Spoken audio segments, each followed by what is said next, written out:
പാണക്കാട് സാദിഖ് അലി ശിഹാബ് തങ്ങൾക്കെതിരെ സമസ്ത അധ്യക്ഷന് പരാതി.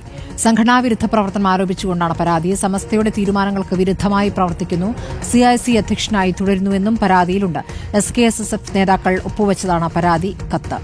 VS രഞ്ജിത്ത് വിവരങ്ങളുമായി. രഞ്ജിത്ത്, ഇപ്പോൾ കേക്ക് വിവാദത്തിന്റെ തുടർച്ചയായി ഇതിനെ കാണേണ്ടി വരില്ലേ? ഇപ്പോൾ പരസ്യ പ്രസംഗം, അതിനുശേഷം അതിനെ മയപ്പെടുത്താനുള്ള ശ്രമം, പക്ഷെ സാദിഖ് അലി തങ്ങളുടെ ശക്തമായ മറുപടി, ഇപ്പോഴിതാ സാദിഖ് അലി തങ്ങൾക്കെതിരെ പരാതിയും. ആരൊക്കെയാണ് ഇതിൽ ഒപ്പുവെച്ചിട്ടുള്ളത്?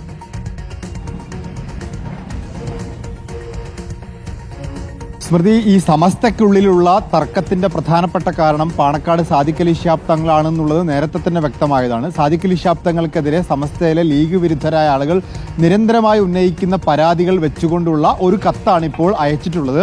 ആ കത്തിൽ ഒപ്പുവെച്ചിട്ടുള്ളത് സമസ്തയുടെ വിദ്യാർത്ഥി സംഘടനയുടെ സ്റ്റേറ്റ് കോർഡിനേറ്റർമാരും അവരുടെ ജില്ലാ അധ്യക്ഷന്മാരും ഉൾപ്പെടെയുള്ള 10ലധികം ആളുകൾ ഒപ്പുവെച്ചിട്ടുണ്ട്. പക്ഷേ ആ കത്തിൽ മുതിർന്ന നേതാക്കന്മാർ ഒപ്പുവെച്ചിട്ടില്ല എങ്കിൽ കൂടി മുതിർന്ന സമസ്തയിലെ നേതാക്കന്മാർ, അതായത് ലീഗ് വിരുദ്ധരായിട്ടുള്ള ഉമർ ഫൈസി മുക്കവും ഹമീദ് ഫൈസി അമ്പലക്കടവും ഉൾപ്പെടെയുള്ള നേതാക്കന്മാർ നിരന്തരമായി ഉന്നയിച്ചുകൊണ്ടിരിക്കുന്ന പരാതികളാണ് ഈ കത്തിൽ പറഞ്ഞിട്ടുള്ളത്. അതിലേറ്റവും പ്രധാനപ്പെട്ടത് സമസ്തയുടെ തീരുമാനങ്ങൾക്ക് വിരുദ്ധമായി സാദിഖ് അലി ശിഹാബ് തങ്ങൾ പ്രവർത്തിക്കുന്നു.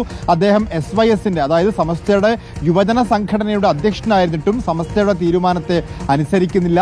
CICയുടെ അധ്യക്ഷ സ്ഥാനത്ത് സമസ്ത തീരുമാനത്തിന് വിരുദ്ധമായി തുടരുന്നു.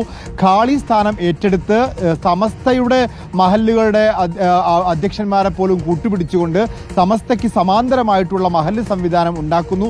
സമസ്തയെ പിളർക്കാനും വിഭജിക്കാനുമുള്ള ശ്രമങ്ങൾ നടത്തുന്നു തുടങ്ങി ഗൗരവമായിട്ടുള്ള പരാതികളാണ് സാദിഖ് അലി ശിഹാബ് തങ്ങൾക്കെതിരെ ഈ കത്തിൽ പറയുന്നത്. SKSSFന്റെ, അതായത് സമസ്തയുടെ സ്റ്റുഡൻസ് യൂണിയന്റെ, സ്റ്റുഡൻസ് ഓർഗനൈസേഷന്റെ അംഗങ്ങളും നേതാക്കന്മാരും ഉൾപ്പെട്ട ആളുകൾ ഒപ്പുവെച്ചിട്ടുള്ള വളരെ ഗൗരവമുള്ള പരാതികൾ ഉന്നയിക്കുന്നതാണ് ഈ കത്ത്.